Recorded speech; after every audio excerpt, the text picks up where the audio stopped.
It was a Tuesday morning in late January when patrol officers responded to a report of an abandoned vehicle on the 5900 block of West Iowa Street in Chicago's Austin neighborhood. The caller, a local resident, had noticed the gray Ford Fusion hadn't moved for over 2 days. It was parked slightly off the curb, facing the wrong direction. No visible damage, no tickets on the windshield.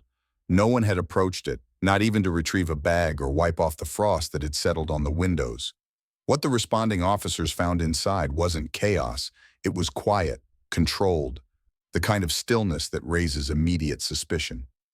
The vehicle was unlocked, the driver's seat was pushed slightly back, and there, lying across the rear bench, partially obscured beneath a beige winter jacket, was a female body, motionless, no signs of immediate trauma, no blood splatter, no signs of robbery or forced entry. But the presence of a lifeless woman in the back seat, eyes open, covered as if someone had attempted to conceal rather than abandon her, turned what might have been a vehicle theft report into the front page of a homicide investigation. The decedent was later identified via fingerprint as Charisma Eresman, age 20, resident of Forest View, Illinois. Her family had filed a missing person report 3 days prior. At that point, the homicide unit took over. Charisma's last known contact had been on Sunday, January 23rd, around 10:30 p.m. Her mother told investigators that Charisma said she was going out to see someone, but didn't specify who. That wasn't unusual. Charisma was young, independent, and digitally connected. She lived at home, was attending college for nursing, and had recently been excited about an upcoming clinical rotation. There was no indication she was in any sort of trouble. No history of substance abuse, no mental health concerns flagged by family. When she didn't return the next morning, her mother texted, then called, repeatedly. No answer. Charisma's social media profiles had gone silent. By the next evening, the family filed an official report. Detectives in Forest View started with standard protocols, pings on her cell, traffic camera sweeps, and outreach to known friends. The phone, according to tower records, had stopped transmitting just before midnight Sunday. That placed the last ping roughly 7 miles north of her home, near Oak Park. On January 24th, an officer reviewing area traffic cameras located footage of Charisma's Ford Fusion traveling westbound on North Avenue at approximately 11:15 p.m., alone. No visible passengers. What stood out wasn't just the direction, but the inconsistency. Charisma wasn't known to travel that far north late at night, and certainly not without notifying someone. The timestamp also contradicted what her friends believed, that she had been planning to meet up with someone closer to home. The following day, a digital trace through her phone provider produced one usable clue. There was a brief Wi-Fi connection to a residential network in Oak Park at 10:41 p.m. The router belonged to a man named Richard Chavez, age 24. Charisma's phone disconnected from that signal just over an hour later, permanently. Her Snapchat location tracking stopped at the same moment. Detectives visited Chavez's listed address. He wasn't home. The coroner's preliminary report was filed 48 hours after the body was found. There were no obvious injuries, no defensive wounds. Toxicology returned negative for narcotics, sedatives, or alcohol. The cause of death was listed as ligature strangulation, complicated by asphyxia due to obstruction of the upper airway.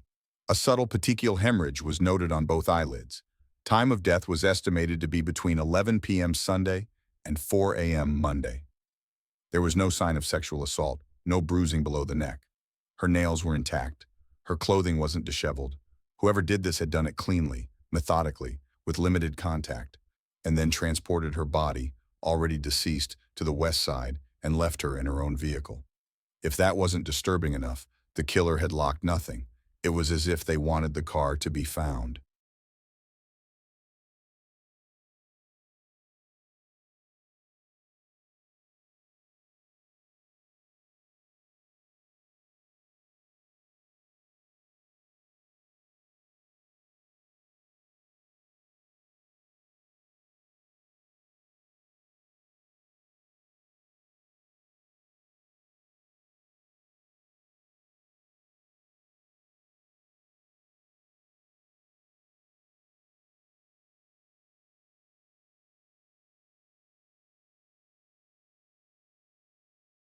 Forensics did a sweep of the interior.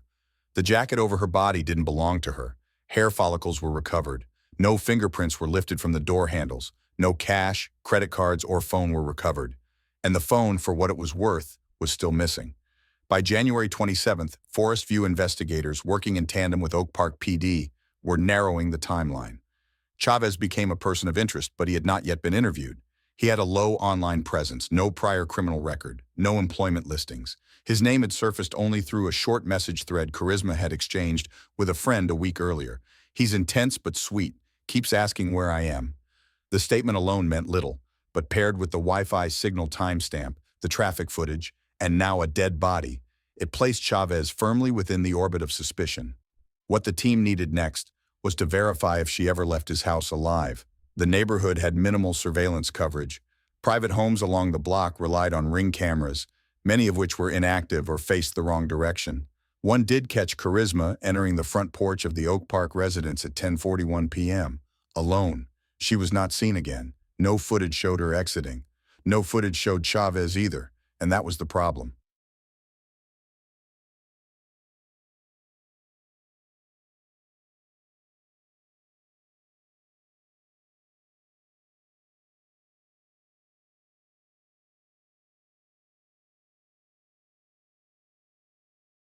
The initial forensic sweep of the vehicle confirmed what seasoned investigators already suspected. This wasn't a spontaneous act. The scene was deliberately clean. Too clean. A trained evidence technician from the Cook County Forensic Unit noted the absence of high-contact smudge marks on the interior door handles. No traceable fingerprints on the steering wheel, glove box, or dashboard. No indication of struggle. The driver's seat was adjusted to a position consistent with a male of average height, not Charisma's frame. She had not driven the vehicle to that location. Underneath the backseat floor mat, crime scene personnel located a small clump of long, dark hair, partially pressed into the carpet. It was later confirmed to be Charisma's. The positioning suggested her body had either been placed or repositioned multiple times within the vehicle post-mortem. This contradicted any theory that she had simply fallen asleep or passed away naturally in the back seat. The jacket used to partially cover her face did not belong to her, nor was it associated with anything her family could identify. That alone triggered a reassessment of the last 6 hours before her disappearance. At the Oak Park address, where she was last seen, no search had been conducted yet. The home was still considered a private residence with no warrant issued. Investigators worked with what they had: external surveillance. One neighbor's security system had caught a 20-minute clip showing Charisma walking up the front path and entering the house. That was at 10:41 p.m. The recording ended there. No other camera on the street caught her leaving. No vehicle was recorded departing from the house in the critical hours between 11 p.m. and 4 a.m. That gap in footage raised concerns among the investigative team. One detective commented, "It's not what we saw, it's what we didn't." It wasn't the first time a residential camera network had failed to provide full coverage. In suburban neighborhoods like Oak Park, camera angles often focus on property lines, not public spaces. In this case, that left a 50-foot surveillance blind spot between the front door and the street, the same spot where a person could easily load a body into a car without being recorded. Digital forensic teams then pulled Wi-Fi router logs from the Oak Park home, using legal access obtained through a preservation request. The logs confirmed Charisma's phone had connected to the network at 10:41 p.m. The signal dropped at 11:56 p.m. This meant her device was either powered off, disconnected manually, or moved out of range. Her Snapchat location sharing, which had been active in the hours before, also stopped at 11:57 p.m., an important temporal match. Further metadata was extracted from her social platforms. There were no messages, no snaps, no calls after 10:42 p.m. She had opened a TikTok video shortly before arriving at the residence, but hadn't engaged with the app afterward. Her entire digital footprint froze within a narrow 75-minute window, a window that now defined the estimated time of death.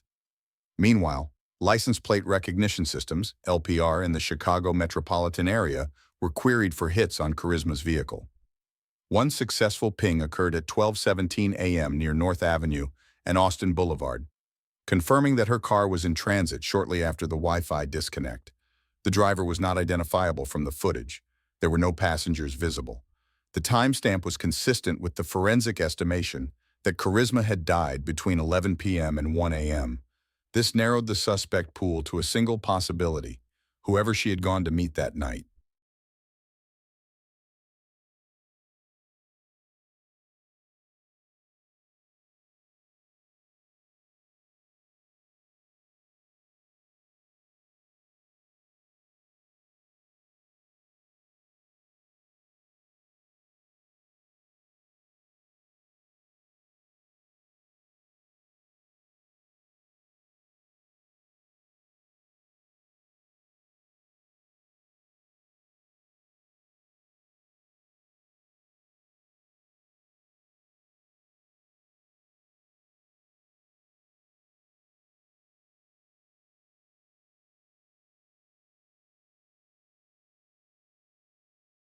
Yet as one investigator noted, the data aligned too cleanly. Sometimes that was the problem.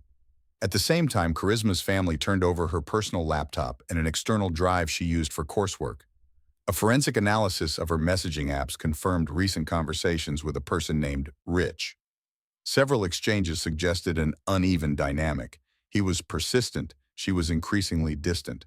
One message, dated 5 days before her disappearance, read, "It's hard to explain, but I feel like I have to explain everything to him. Where I'm going, who I'm with. It's exhausting." It wasn't a reportable threat, but it established tone, control, pressure, none of it illegal, all of it relevant. By Friday, a judge signed the warrant to search the Oak Park residence. Law enforcement planned the search for the following morning, but a new development accelerated that timeline. Chavez had been picked up Tuesday afternoon on an unrelated DUI charge. He was already in custody at Cook County Jail. His arrest was unrelated to Charisma's case, at least officially. He had not been named as a suspect. But now, with mounting evidence placing him at the center of the timeline, the investigative team had a unique opportunity: access to his living space without risk of evidence tampering. At 6:45 a.m. Saturday, a team executed the search warrant at the Oak Park residence.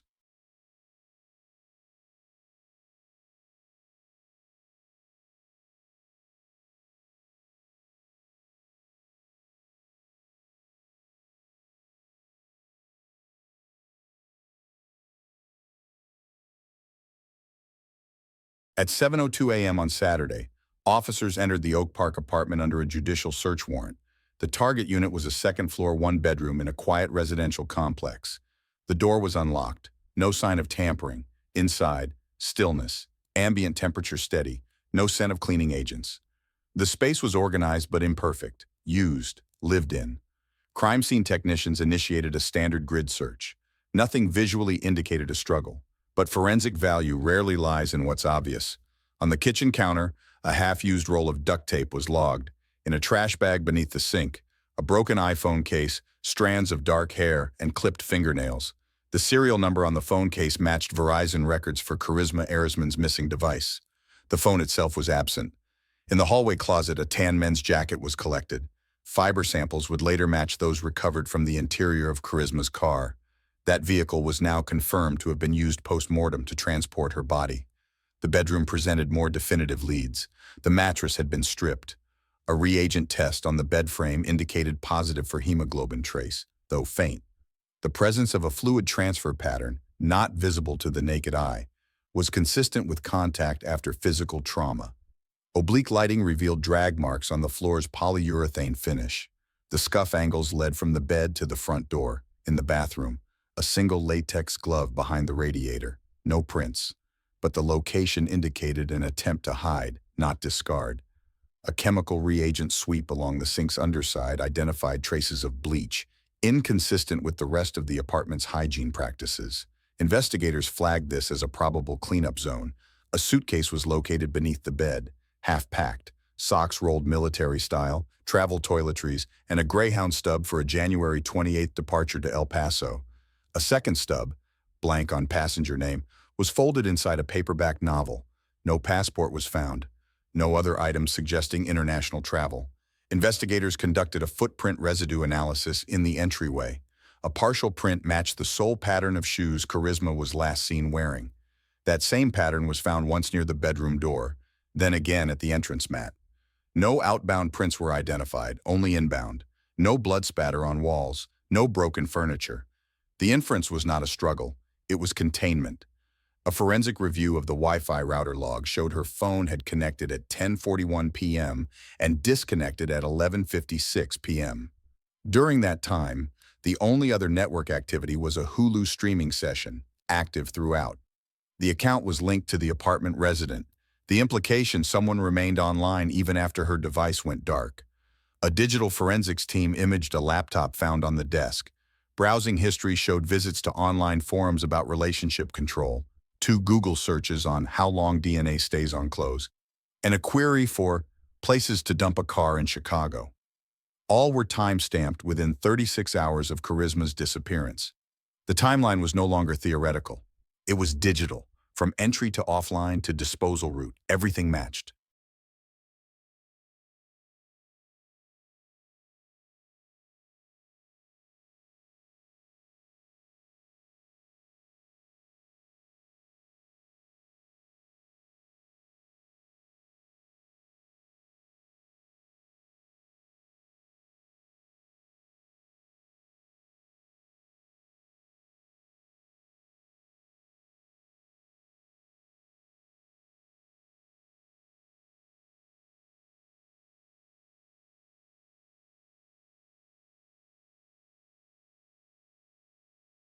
By 3:15 p.m. that day, the evidence was formally inventoried.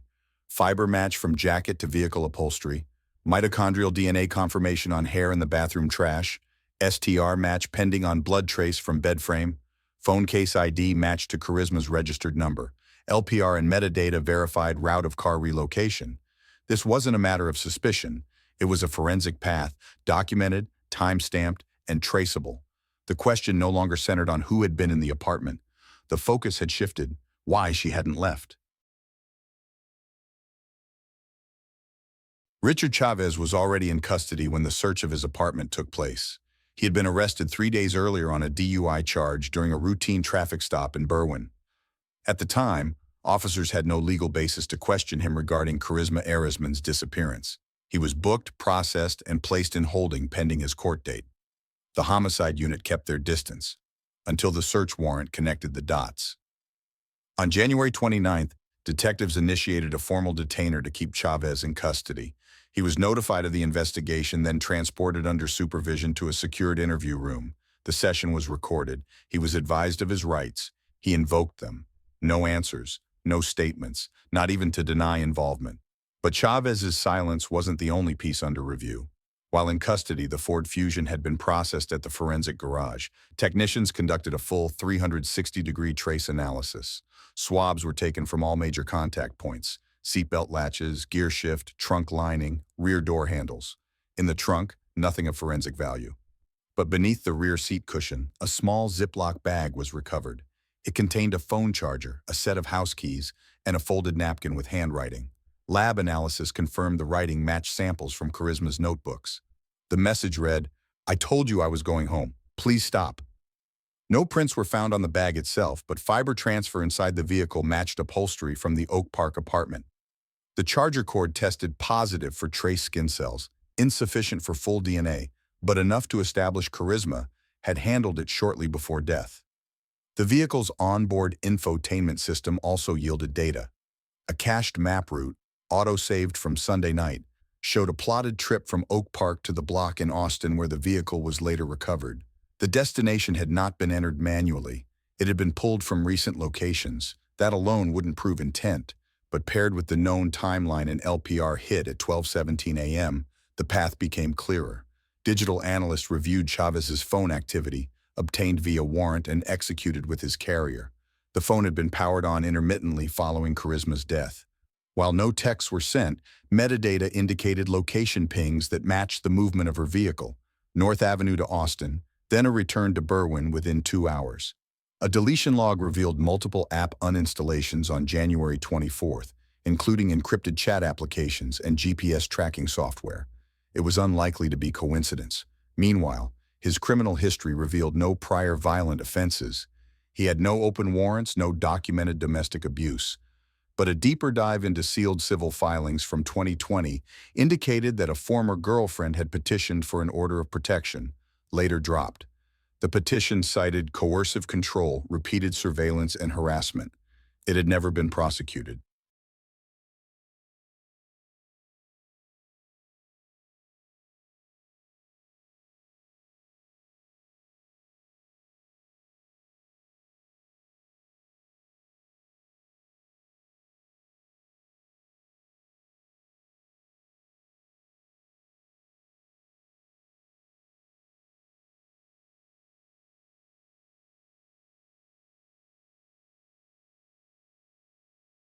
When forensic teams reviewed the shoes Chavez had worn at the time of his DUI arrest, they located dried soil and granular debris.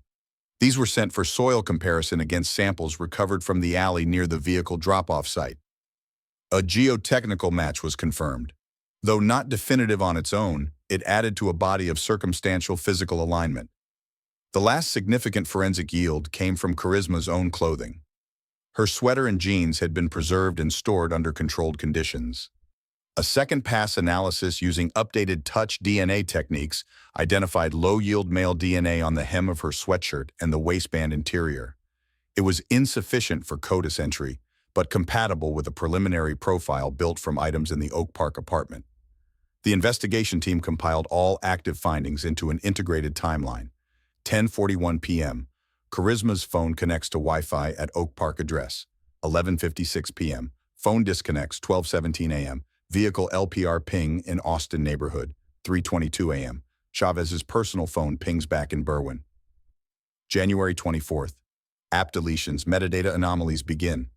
January 25th. Charisma's family reports her missing. January 27th. Vehicle located. January 29th. Apartment searched. Physical link confirmed. The data did not show randomness. It revealed sequencing. Charisma's autopsy, completed on January 30th, confirmed the initial findings. Cause of death was asphyxia via ligature compression. No signs of overdose, no indications of prior chronic illness. Time of death, between 11:15 p.m. and 12:30 a.m. Bruising on her neck was consistent with manual placement of a soft ligature. There were no defensive wounds suggesting incapacitation or restraint. She had died in silence. The evidence so far did not explain motive, but it outlined method, and that distinction mattered. In cases without confession, physical proof and behavioral pattern are the only witnesses that remain. The Cook County State's Attorney's Office reviewed the compiled case file. Within 48 hours, they issued a first-degree murder charge.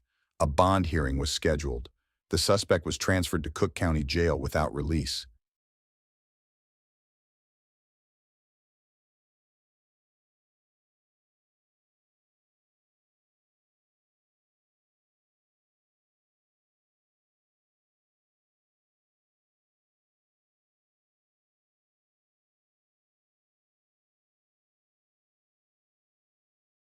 On January 31st, the Cook County State's Attorney convened with the Homicide Division to finalize the preliminary case strategy.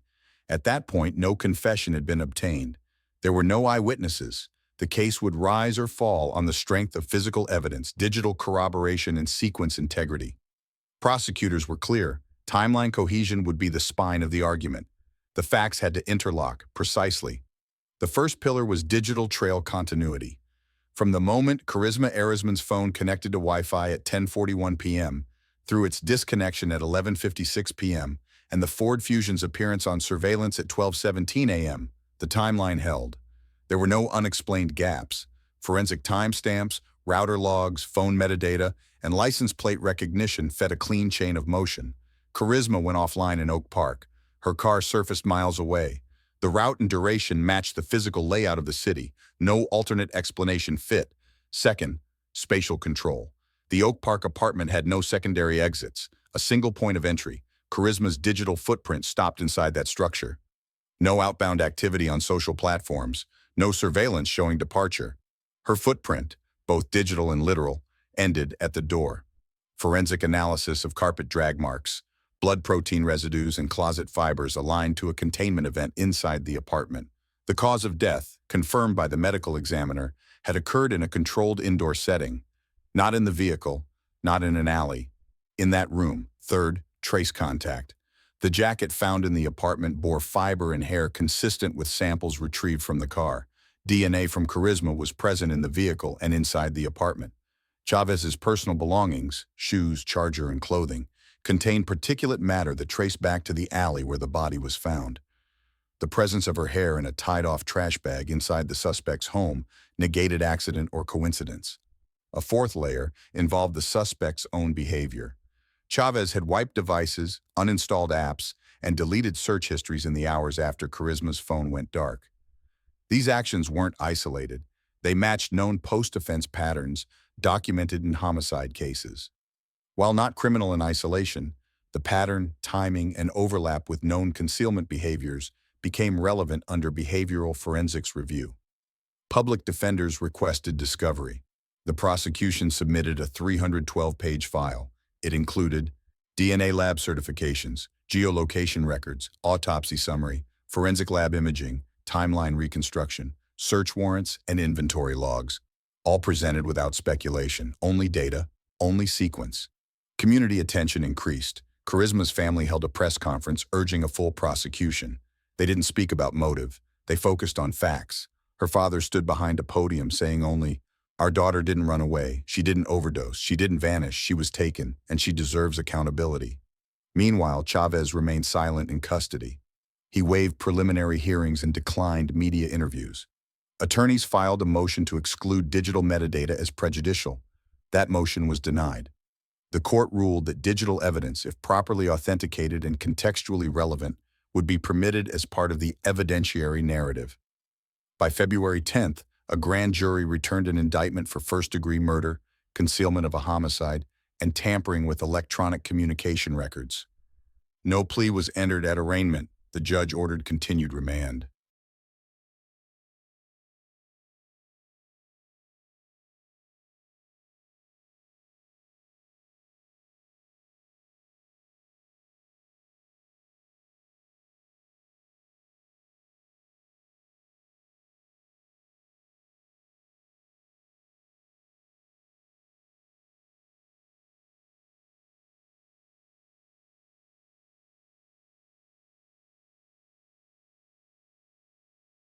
By March 2023, the case against Richard Chavez had moved from investigative focus to courtroom strategy. Jury selection was scheduled, and pretrial motions were under review. Prosecutors were deliberate. Every piece of forensic evidence would be structured into a sequence, not just shown, but demonstrated as interdependent steps that ruled out alternative explanations. The most critical motion came from the defense. They sought to suppress three categories of evidence: the digital footprint timeline, the forensic linkage between the apartment and vehicle, and the behavioral pattern analysis introduced during indictment. Their argument rested on the claim that these elements, though factual, created a cumulative prejudice effect that would bias a jury. The judge denied the motion. In a short ruling, the court determined that in homicide investigations, the integration of digital and physical data is not additive bias. It's the modern equivalent of direct observation. The digital timeline stood, so did the lab reports, so did the trace materials. This left the prosecution to focus on two areas: establishing chain of custody for every critical object and preparing expert witnesses to testify on methodology, not just results. The state brought in three primary experts. The first was a digital forensics specialist. He walked jurors through metadata, how Wi-Fi logs, Snapchat activity, and phone tower pings aligned to a consistent minute-by-minute record of Charisma's presence inside the Oak Park apartment and her absence after 11:56 p.m. He explained the precision of router logs, not speculative, but exact.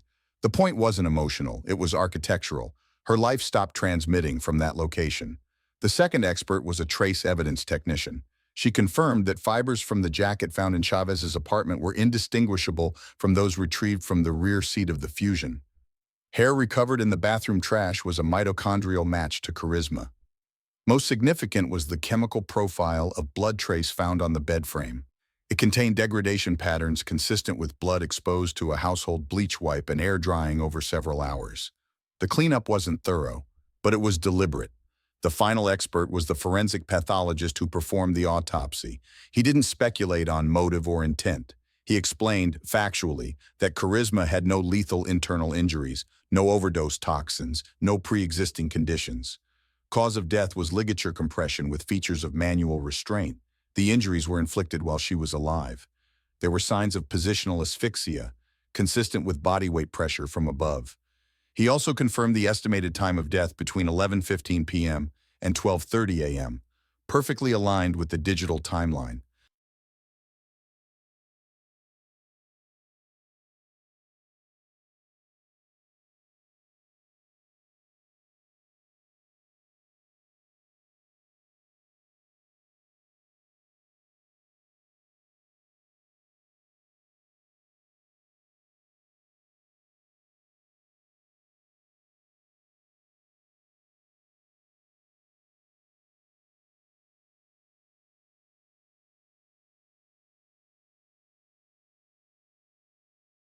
The prosecution didn't present a theory of why, only how, and when, and where.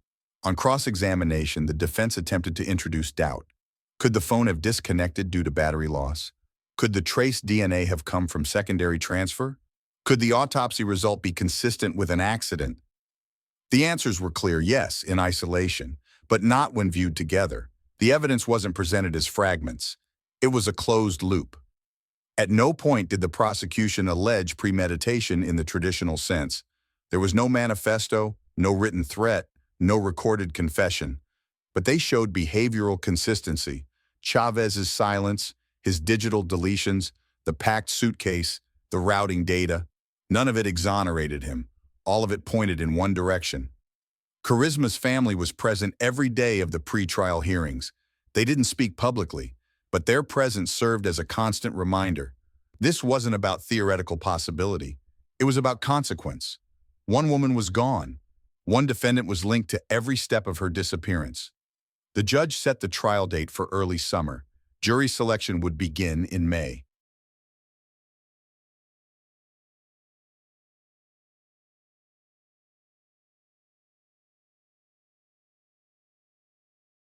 On the morning of May 22, 2023, courtroom 305 at the Cook County Criminal Courthouse opened its doors to a seated jury. The prosecution and defense had completed voir dire over 4 days, finalizing a panel of 8 women and 4 men, all without direct ties to law enforcement, victim advocacy, or forensic science. The court wanted a neutral lens, individuals with no personal stake in the procedures they were about to hear. The Honorable Judge Renee Marshall presided over the case. Her instructions to the jury were plain: listen to the evidence, weigh it for consistency and credibility, and disregard speculation. The courtroom was under controlled media coverage with no cameras permitted, but audio recording allowed. Public interest remained high. Charisma Arisman's name had become familiar across Illinois press headlines, yet the case itself had not been subjected to televised analysis. The prosecution opened first. Their statement was methodical, cold by design. They walked through a factual chronology. A 20-year-old nursing student was found deceased in the back seat of her own vehicle. Time of death estimated between 11:15 p.m. and 12:30 a.m., January 23rd. Last known digital activity tied her location to an Oak Park apartment, leased under the defendant's name. A search of that apartment revealed biological material, matching fibers and digital deletion trails. The defendant, Richard Chavez, was the last person documented to have interacted with her, digitally and physically. No claims were made about motive. No dramatic language was used. This was not storytelling. This was evidence presentation. The state's approach reflected a calculated strategy. Do not ask the jury to feel, ask them to see. The defense followed with a short opening. They did not deny that Charisma had been inside Chavez's apartment. They acknowledged the presence of trace DNA and fibers, but they emphasized the absence of witnesses, the lack of confession, and the possibility of alternate explanation. They positioned the evidence as circumstantial, pointing to coincidence rather than causality. The first witness called was Officer Malcolm Ruiz, one of the responding officers who arrived at the vehicle recovery site in Austin. His testimony was confined to procedural reporting. No forced entry, no blood in the car, victim found reclined in the back seat, body cold to the touch, vitals absent, vehicle locked from outside. No items were moved until forensic units arrived. Body cam footage corroborated every point. Next was the lead crime scene technician, who confirmed chain of custody handling. From the vehicle to the lab, every transfer was documented and time-stamped. Swab samples from the trunk, rear seat, and passenger area showed no foreign blood, but skin cell residue was present on the rear seatbelt buckle and a USB charger. The charger matched the model and color Charisma's mother reported she kept in her car.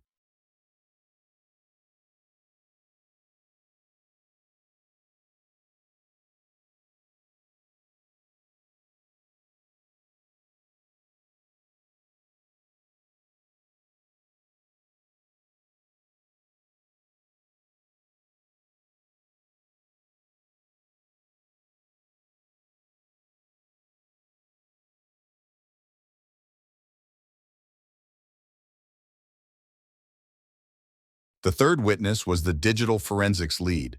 Using screen captures from the device extraction software, he reconstructed the phone's activity log from January 22nd through its last known signal.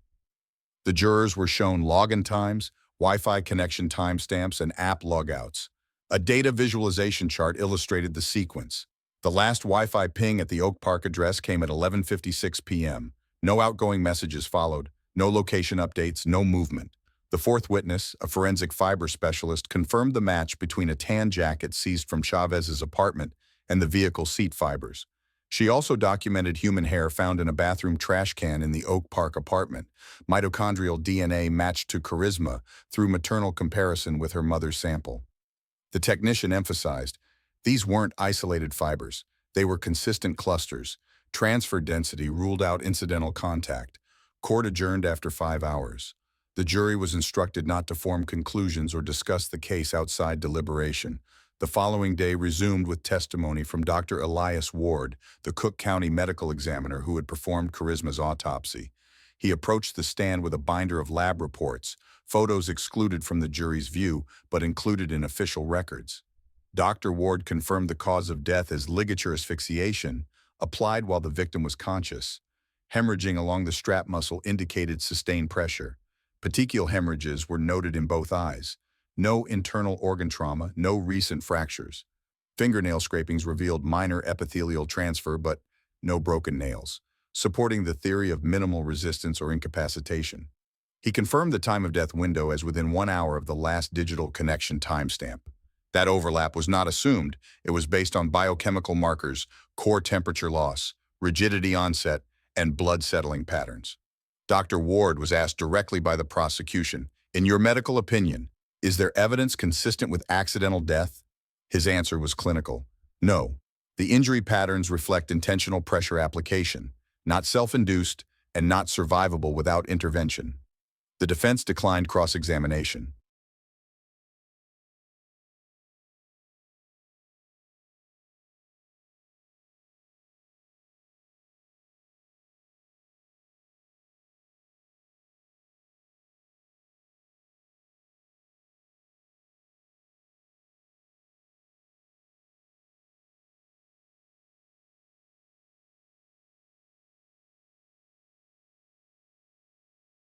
On June 5, 2023, the trial of Richard Chavez entered its final phase.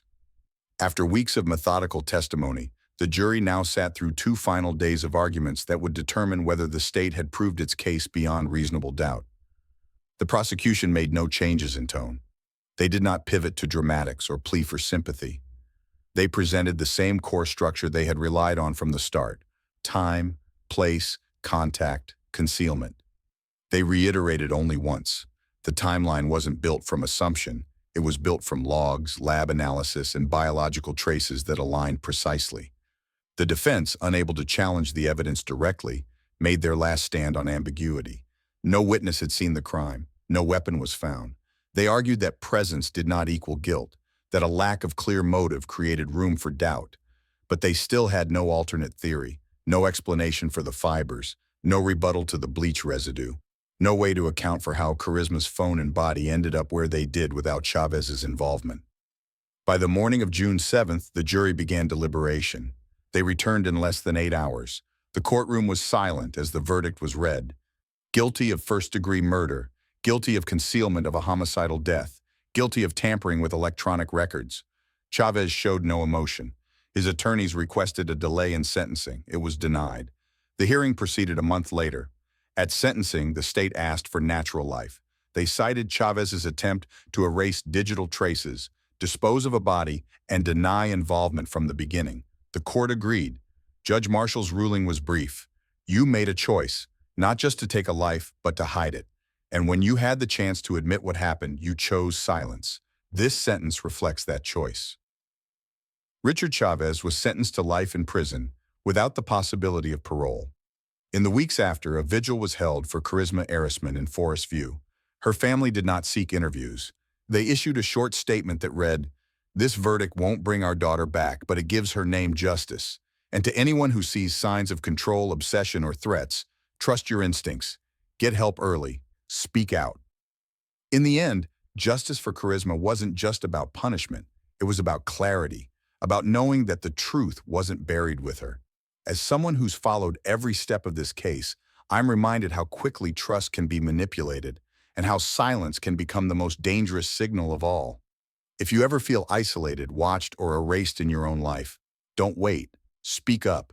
Your voice may be the one thing that saves you. What about you? Have you or someone you know seen red flags others ignored? Let's talk in the comments. And if this story hit close to home or made you reflect, drop a comment, tell me where you're watching from, or just say how you feel. If you found this video meaningful, subscribe to the channel for more real stories that matter. We're building a space where truth, justice, and awareness come first.